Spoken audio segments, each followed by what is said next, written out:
વડોદરા શહેરના બાપોદ વિસ્તારમાં નામ અને ધર્મ છુપાવી યુવતીને ફસાવી હોવાનો કિસ્સો પ્રકાશમાં આવતા ભારે ચકચાર મચી હતી.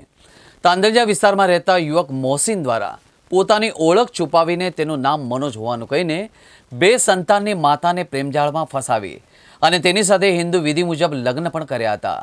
લગ્ન બાદ મોહસિનના કાંડનો પર્દાફાશ થતાં તેણે યુવતી તથા તેના સંતાનોને ધર્મ પરિવર્તન કરવા માટે દબાણ કર્યું, જેથી યુવતીએ બાપોદ પોલીસ સ્ટેશનમાં ફરિયાદ નોંધાતા પોલીસે ગુનો દાખલ કરી તેની ધરપકડ કરી છે. બનાવ છે કે મારી સાથે જેને મેરેજ કર્યા છે મનોજ નામે હિન્દુ બનીને આવીને મારી સાથે મેરેજ કર્યા એ છે મોમેડન. અને પછી મને ખબર પડ્યા પછી એને ખબર પડી કે મને ખબર પડી ગઈ છે અને પછી મારઝૂડ ચાલુ કરી દીધી અને પછી મને મૂકીને જતો રહ્યો. એનો ગુનો નોંધાવાય છે. મારા છોકરાઓ સાથે પણ મારઝૂડ કરે, મને પણ જેમ ફાવે તેમ. સ્ટાર્ટિંગમાં બહુ સારો હતો, પછી મને ખબર પડી ગઈ ને પછી એમને ખબર પડી કે મને ખબર પડી છે તો પછી એમને મારી જોડે મારઝૂડ ને એવું બધું ચાલુ કરી દીધું. મારા છોકરાઓ સાથે પણ એવું, મારી જોડે પણ એવું.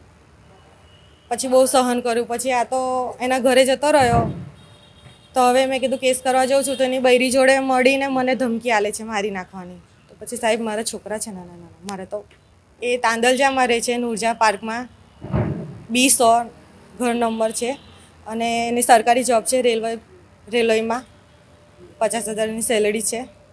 તો પણ આ કામ કરે છે ઇવેન્ટનું. આ માણસ એક નંબરનો અયાસ માણસ છે, છોકરીઓને ફસાવે છે કે મારી સરકારી જોબ છે, આમ છે તેમ છે. પછી એક છૂટી જાય એટલે બીજી છૂટી જાય એટલે ત્રીજી, એવું છે. આવી કેટલી છોકરીઓને ઘણી બધી છોકરીઓને ફસાવી છે એને. સ્ટેશનમાં રહેતા એક મહિલાને એક મુસ્લિમ યુવકે પોતાનું નામ મનોજ સોની તરીકે ઓળખાણ આપેલી હતી. જે હકીકત એ વ્યક્તિનું નામ મોહસિન અયુબ ખાન પઠાણ છે અને પોતે રેલવેમાં ફિટરમેન તરીકે નોકરી કરે છે. એ વ્યક્તિ આ બેનની જોડે કેટરિંગના કામ સંબંધે કોન્ટેક્ટમાં આવેલો હતો અને પોતાને મનોજ સોની તરીકે ઓળખ આપી અને બેન જ્યારે ડિવોર્સ થયેલા હતા તો એ બેનની સાથે એણે હિન્દુ વિધિ મુજબ લગ્ન પણ કર્યા. સને 2022 એ લોકોએ લગ્ન કરી અને બાપોદ વિસ્તારમાં જોડે રહેતા હતા. બેનને જાન્યુઆરી મહિનાની 14મી તારીખે ખબર પડી કે આ વ્યક્તિ ખરેખર તો મુસ્લિમ છે અને હિન્દુ નથી. ત્યારે બેને પ્રતિકાર કર્યો તો એ વ્યક્તિએ બેનને મારઝૂડ કરવાનું શરૂ કરી. એમના બાળકોને પણ કીધું કે એને મારી નાખશે અને બેનને અને બાળકોને મુસ્લિમ ધર્મ અંગીકાર કરવા માટે ખૂબ દબાણ કરવામાં આવ્યું અને એમને પરેશાન પણ કરવામાં આવ્યા. જેથી કંટાળી અને હિંમત એકત્ર કરી અને બેન પોલીસ સ્ટેશન આવેલા અને એમની બેનની ફરિયાદ દાખલ કરવામાં આવેલી છે અને સાથોસાથ આરોપીને પણ અટક કરી લેવામાં આવેલો છે. આ વ્યક્તિએ બેનનું શારીરિક અને આર્થિક શોષણ પણ કરેલું છે. બેનને ઉજ્જવલ ફાઇનાન્સમાંથી બેનના નામે લોન લીધેલી છે 90,000ની, જેના અને તેમજ TVS વિક્ટર પણ લીધેલું છે જેના હપ્તા બેન પોતે ભરે છે. ઉપરાંત 1 લાખ રૂપિયા પણ બેનની જોડે તેણે લીધેલા છે.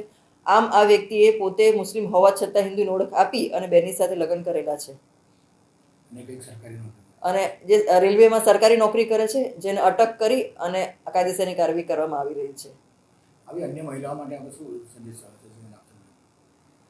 આ બાબતે હું જરૂર એવું કહીશ કે જેની સાથે પણ તમે લગ્ન કરો અથવા તો કોઈ પણ રીતે તમે જોડાવા માંગતા હો તો તમે ચોક્કસપણે એની જે કંઈ ઓળખ છે એની પૂરી ખાતરી કરીને તમે એની સાથે આગળ વધો, કારણ કે આવા ઘણા બધા કિસ્સા બનતા હોય છે. અને આ જ વ્યક્તિએ જ્યારે એની ઓળખ આપી તેણે એવું કીધેલું હતું કે મારા ઘરમાં કોઈ જ નથી અને હું એકલો જ રહું છું અને બેને વધારે તપાસ નહોતી કરી. બેન ડિવોર્સી હતા એટલે કદાચ એમને વધારે તપાસ કરવાનું વ્યાજબી નહીં લાગ્યું હોય. પરંતુ આ બાબતે કોઈએ પણ હવે પછી આ એક આપણા માટે એક એવો કિસ્સો આપણી સામે આવ્યો છે કે જેમાં અંધવિશ્વાસ ન મૂકી અને તેમજ પૂરી ખાતરી કરીને જ પછી આપણે આગળ વધવું જોઈએ.